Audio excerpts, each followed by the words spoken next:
आप देख रहे हैं जी सलाम और हम पेश कर रहे हैं सलाम दक्कन। तेलंगाना में इंतखाबी मुहिम का शोर आज थम गया है। शाम 5 बजे के बाद से कोई भी लीडर इंतखाबी तशहीर नहीं कर सकता है और इसकी खिलाफ वर्जी करने वाले लीडरान के खिलाफ सख्त कार्रवाई होगी। 7 दिसंबर को रियासत की सीटों पर वोट डाले जाने, जिसको लेकर के तमाम तैयारियां मुकम्मल कर ली गई हैं और तमाम पार्टियों के लीडरान ने अपनी पूरी ताकत लगा दी है। एक दूसरे पर जबरदस्त हमले भी बोले हैं। वाज़ेह है कि 5 रियासतों में असेंबली इंतखाबात के बाद 11 दिसंबर को वोटों की गिनती होगी, जिसके बाद नताइज का ऐलान किया जाएगा।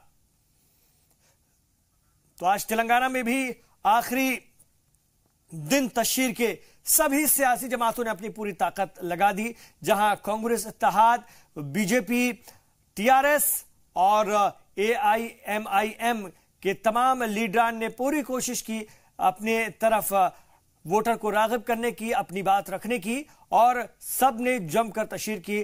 कांग्रेस के कौमी सदर राहुल गांधी भी आज तेलंगाना में ही थे और वजीर आजम नरेंद्र मोदी ने भी कई रैलियों को खिताब किया था। इसके अलावा एआईएमआईएम के सदर असदुद्दीन ओवैसी और उनके भाई अकबरुद्दीन ओवैसी ने भी इंतखाबी रैलियों से खिताब किया। साथ ही टीआरएस तेलंगाना राष्ट्र समिति के चंद्रशेखर राव और उनके तमाम बड़े लीडरान ने आज इंतखाबी रैलियां की और लोगों से अपनी पार्टी के हक में वोट देने की अपील की। तो सभी सियासी जमातों ने आज पूरी ताकत लगा दी तेलंगाना में। प्रसाद भोसेकर इस वक्त हमारे साथ हैदराबाद से जुड़ चुके हैं, हमारे सीनियर रिपोर्टर हैं। आइए उनसे बात करते हैं। जिस तरह से प्रसाद जी आज इख्तिताम जो हो गया इंतखाबी तशहीर का, अब सिर्फ वोटिंग के दिन का इंतजार है। आखिरी दिन की हम बात करें, ताकत सबने लगाई। आखिरी दिन की बात करें, कौन अपनी बात सही तरीके से पब्लिक तक पहुंचाने में कामयाब रहा? अगर हम उनकी तशहीर की बात करें तो, उनके प्रचार की बात करें तो जी, किसी ने भी कसर नहीं छोड़ी, चाहे वो तेलंगाना राष्ट्र समिति हो जो कि फिर से अपना वर्चस्व यहाँ पर बनाने की कोशिश कर रही है, वहीं दूसरी तरफ जो कांग्रेस का गठबंधन है Telugu Desam party, TJS, CPI के साथ, तो वो भी उन्होंने भी कोई कसर नहीं छोड़ी। और तीसरी तरफ बीजेपी जो कि पूरे 119 सीटों पर लड़ रही है, यहाँ पर तमाम बड़े नेता बीजेपी के पहली बार हमने देखा है। हालांकि मैंने पिछले 4 इलेक्शंस यहाँ पे कवर किए, लेकिन बीजेपी की तरफ से जितना जोर लगाया गया, जितने प्रयास किए गए, शायद ये ऐसा पहली बार हो रहा है कि इतने सारे बड़े नेता यहाँ पर आए और उन्होंने जो है यहाँ पर हौसला अफजाई की। यहाँ के जो उम्मीदवार है, उत्तर प्रदेश के मुख्यमंत्री खास करके 2 दिन यहाँ पर थे, प्रधानमंत्री की जो है 2 बार और यहाँ पर रैलियाँ हुई है, अमित शाह कई बार यहाँ पर आए हैं और सबसे जो मेन फैक्टर रहा है ऑल इंडिया मजलिस इत्तेहादुल मुस्लिमीन का, जो 7 जो है कैंडिडेट्स को उन्होंने उतारा है, असदुद्दीन ओवैसी और अकबरुद्दीन ओवैसी। आपको पता होगा कि पिछले कई दिनों से दोनों भाई जिस प्रकार से टैकल कर रहे हैं, जिस प्रकार से प्रहार कर रहे हैं, खास करके बीजेपी और कांग्रेस में, तो इससे अंदाज़ा लगाया जा सकता है कि कैसे यहाँ का कैंपेनिंग हुआ होगा और किस स्तर पर जो है कैंपेनिंग चला गया था। बिल्कुल प्रसाद जी, और ये भी देखा गया, जो आप बात कर रहे हैं कि किस लेवल पर कैंपेनिंग चला गया था, वो हमने देखा। मुद्दे फिर बाद में कहीं ना कहीं जाकर बीजेपी और एआईएमआईएम के बीच जो इल्जामात का जो दौर चला एक दूसरे पर, उसमें आकर के सिमट गए। इस दौरान कांग्रेस और टीआरएस की भूमिका को, उनके किरदार को आप कैसे देखते हैं? क्योंकि आखिरी में हमने देखा कि ऐसा लग रहा था कि तीसरे नंबर की बीजेपी और 7 सीटों वाली एआईएमआईएम, इन दोनों के बीच ही पूरे तेलंगाना में इलेक्शन हो रहा है, इस तरह से लगने लगा था। बिल्कुल, ये तो एक सिक्के का एक पहलू है, लेकिन जो दूसरा पहलू है और वो सबसे मेन है, जो लड़ाई है, जो फाइट है, वो तेलंगाना राष्ट्र समिति बनाम जो कांग्रेस का महागठबंधन है उसके बीच में है। ज़रूर बीजेपी एक जो है अभी उनका उतना यहाँ पर वर्चस्व नहीं है, लेकिन उन्होंने भी कोई कसर नहीं छोड़ी। तो इन ये जो मेन पार्टियां हैं, कांग्रेस गठबंधन और तेलंगाना राष्ट्र समिति, खास करके गाँव में जो रूरल एरिया से तेलंगाना में, वहाँ पर दोनों ने अपना जो जोर है वो झोंक दिया है। और आखिरी दिन जिस प्रकार से रैलियाँ एक के बाद एक, या फिर जो बयान आए हैं, चाहे वो टीआरएस की तरफ से हो, कांग्रेस का जो अभी महागठबंधन का प्रेस कॉन्फ्रेंस था, उसमें भी देखा गया है कि ये इलेक्शन, हालांकि ज़्यादा नज़र इस पर नहीं थी, लेकिन हम जो ग्राउंड पर हमने देखा है यहाँ पर, वो काफी जो है दिलचस्प रहा है और एक तरह से काफी आक्रामक देखने को मिला है। प्रसाद जी, यहाँ इसी से मैं जोड़ के पूछना आपसे चाहूंगा कि वक्त से पहले असेंबली तहलील करा करके इस्तीफा देने और इलेक्शन में उतरने का जो फैसला था केसीआर का और उनकी पार्टी का, वो इस पूरी तशहीर के बाद, इस पूरे प्रचार के बाद तमाम आपने आकलन किया, देखा होगा कितना सही रहा, ये ठीक था, ये इस वक्त उनके हक में जो है, हालांकि अब तो पब्लिक तय करेगी, आवाम तय करेगी, लेकिन फिर भी उनके इस फैसले को पूरी इस तशहीर के बाद कैसे देखें? बहुत ही अच्छा सवाल है आपका। काफी दिलचस्प बात रही है कि क्यों आखिर टीआरएस ने, जो कि 4 साल 3 महीने तक ही अपनी सरकार चला पाई और कैलकुलेशन उनका कैलकुलेशन ये है कि जल्दी जो है असेंबली के चुनाव कराएंगे, तो जिस प्रकार से उन्होंने स्कीम्स रोल आउट किए थे, चाहे वो किसानों के लिए हो या फिर माइनॉरिटीज़ के लिए हो या फिर स्टूडेंट्स के लिए हो, उनका ये मानना है कि जो स्कीम्स उनके हैं वो उनके काम आएंगे और लोग उनके लिए वो वोट डालेंगे। लेकिन ये बाद में देखा गया है कि कांग्रेस ने एक स्कीम्स पे जिस प्रकार से नुक्स निकाले हैं, वो भी कैंपेन में पूरी तरह से अपना उन्होंने जो है जोर झोंक दिया था।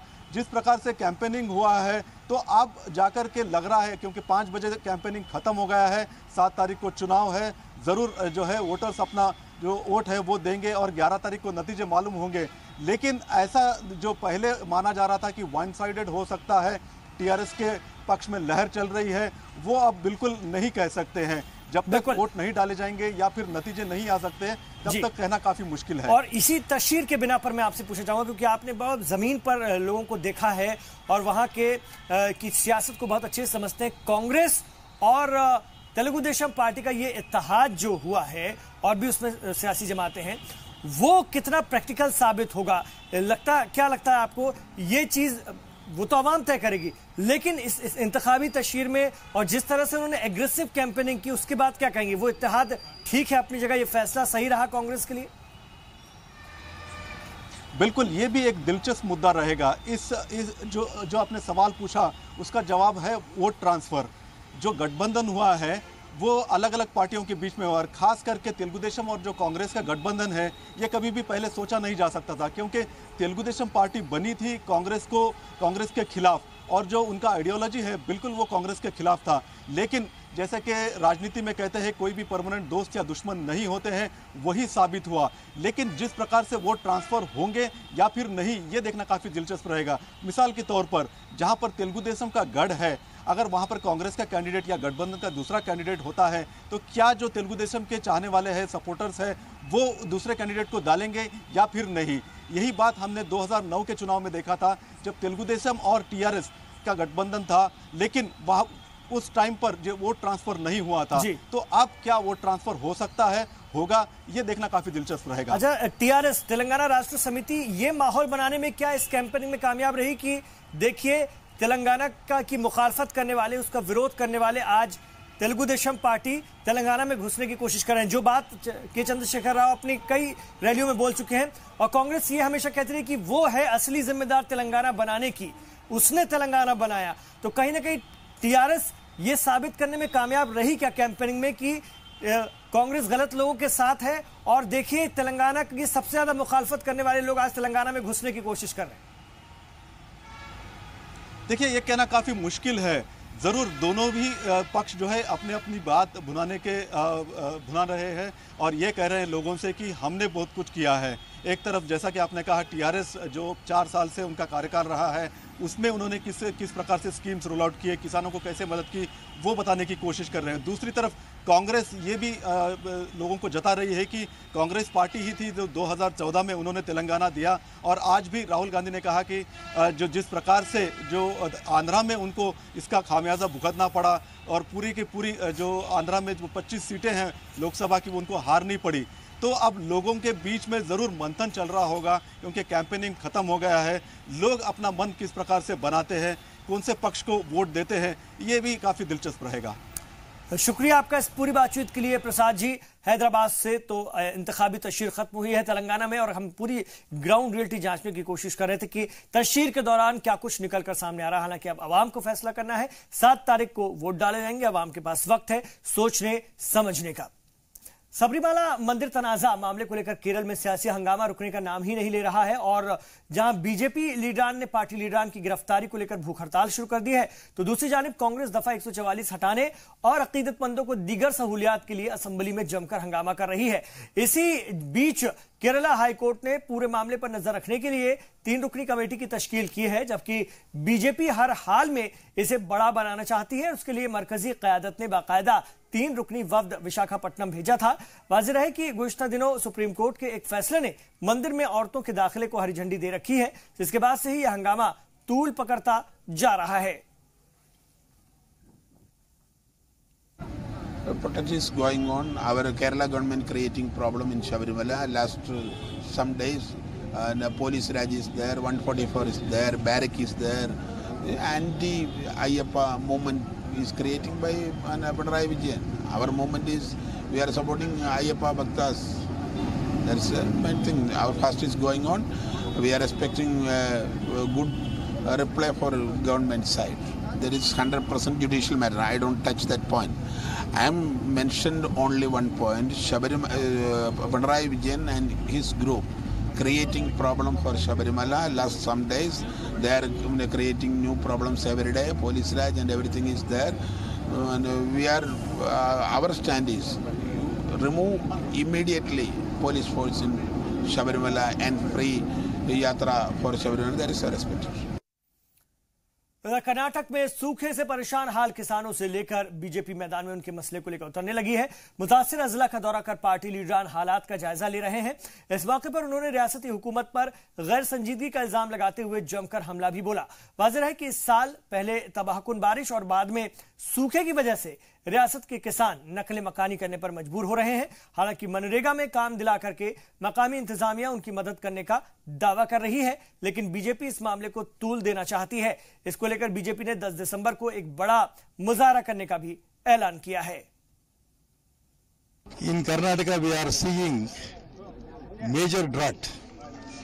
So regarding the drought, the government should see the farmers' problem. They are definitely they are not doing anything. That is why, as an opposition party, we are came to farmers and we are discussing with them, and we will produce the report for the state government, and they should give support for the farmers. That is why we are in 5 groups. We are touring the states. In the 5 team, we are visiting drought affected talukas in the entire state. In my team, along with the MPs and local MLAs and BJP Raita Morcha Pramukh, I am visiting to 4-5 districts, particularly Koppala district, Gadag district, Ballari district, Dharwad district and Belgaum. In all respect, from tomorrow, 3 days I am going to visit all these districts, and other districts. Our other team leaders, Ishwar Appaji, Ashok and Sadanand Godaji, they are going to visit it. So, state government utterly failed to take whatever the drought areas, drought immediate works. It is completely failed to take all the relief activities in Karnataka. So, in all respect, state government has utterly failed in regarding drought relief work side concern, and administration is completely collapsed. And on 10th December, there is a session, for 10 days session is there. We are conducting a huge rally, farmers rally. More than 1 lakh people will gather in Belgaum and will take agitation in 10th December. इधर तेलंगाना में इंतखाबी गहमा गहमी के बीच पड़ोस की रियासत आंध्र प्रदेश में लोग मौज मस्ती करने पहुंच रहे हैं। सयाहत के लिए मशहूर विजाग बीच लोगों का यहां पर हुजूम देखा जा सकता है। मुल्क के कई हिस्सों से पहुंचे लोग यहां पर जमकर समंदर का लुत्फ लेते नजर आ रहे हैं। सयाहों का कहना है कि रियासत का सबसे खूबसूरत ये शहर बहुत जल्द मुल्क के बेहतरीन शहरों में शामिल हो सकता है। शहर की साफ सफाई और समंदर की लहरों के लुत्फ के बीच सयाहों के चेहरे की खुशी देखने के लायक रहती है।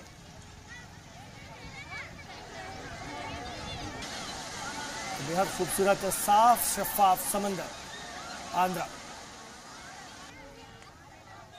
Very clean and green city. Lot of IT sector is also there, which is very nice, and lot of beaches, very beautiful beaches. to enjoy and all. And I think also this time of the year it's like very nice to come here for all family members and friends to come here and enjoy. So I think it's one of the best cities in Andhra Pradesh right now. Maybe in future it can be one of the best cities in India as well. What did you like in Visakhapatnam city? I like the beaches, okay, and very recently I am visiting for this RK beach. That is a very fantastic place and so enjoying it a lot. That experience is very better for this atmosphere, this nature is a very good and perfect. So I am so very good feel and they're out of this area. Presently I am in Port Blair, so just I am visiting for this RK beach, so that's I am so happy. So what did you like in Visakhapatnam city? So I like this first of RK beach, then this people, his atmosphere, this man's, so that is always be very good for in Visakhapatnam. What is the difference between Uttar Pradesh and Andhra Pradesh? Yeah, different. First different it is culture, the language, and the man different between the man. And this is main difficult of language. Many difficult to comparison to UP and Visakhapatnam language. So that is a different main important. This is a beach, but no beach available of in Uttar Pradesh. So that is always available in Visakhapatnam. So that is very good and fantastic place. इधर कांग्रेस के कारगुजार सदर और कोंडाल से party उम्मीदवार रेवंत रेड्डी की गिरफ्तारी के बाद इलेक्शन कमीशन ने बड़ी कार्रवाई करते हुए एसपीटी अन्नपूर्णा का तबादला कर दिया है और अविनाश मोहंती को फौरी तौर पर अन्नपूर्णा की जगह पर तैनात किया गया है। वाज़ेह है कि रात को 3 बजे सो रहे कांग्रेस उम्मीदवार रेवंत रेड्डी को पुलिस ने गिरफ्तार कर लिया था, जिसके बाद रियासत भी में काफी सियासत तेज हो गई थी और कांग्रेस ने केसीआर पर तानाशाही का इल्जाम लगाया था। इधर कर्नाटक विधानसभा में आज वजीर आला ने अक़लियती प्रोग्राम में आखिरकार शिरकत करके पैगाम दिया कि वो अक़लियतों के साथ है।